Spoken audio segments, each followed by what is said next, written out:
खबर आपको देंगे। मुल्तान की अदालत ने तहरीक इंसाफ के इस्लामाबाद जलसे से कबल दफा 144 की खिलाफ वर्जी पर गिरफ्तार किए गए अरकान असम्बली मलिक आमिर डोगर, जैन कुरैशी और मोइनुद्दीन कुरैशी को रिहा कर दिया है।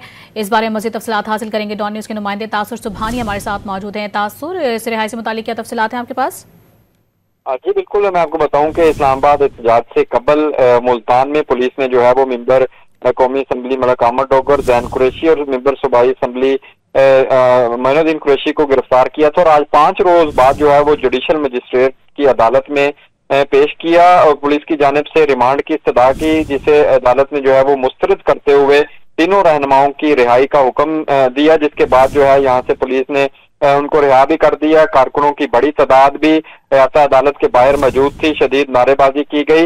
इस मौके पर आमिर डोगर का ये कहना था कि 50 से ज्यादा गाड़ियों ने जो है पुलिस की उनको घेरा था। वो पार्टी को जो है वो जो पार्टी के रहनुमा है उनको मुतमईन करेंगे अपनी गिरफ्तारी के हवाले से। जबकि जैन कुरैशी का भी यही कहना था कि उन पर इल्जामात लगाए जा रहे हैं कि उन्होंने खुद गिरफ्तारी दी है। वो कहते हैं कि इन इल्जामात की कोई हकीकत नहीं है। वो भी पार्टी रहनुमाओं को अपनी गिरफ्तारी से मुतल्लिक जो है वो मुतमईन करेंगे। और उनका यह भी कहना है कि वो बेशक गिरफ्तार हो गए थे, लेकिन मुल्तान से कारकुनों की बड़ी तादाद जो है वहां पर पहुंची थी।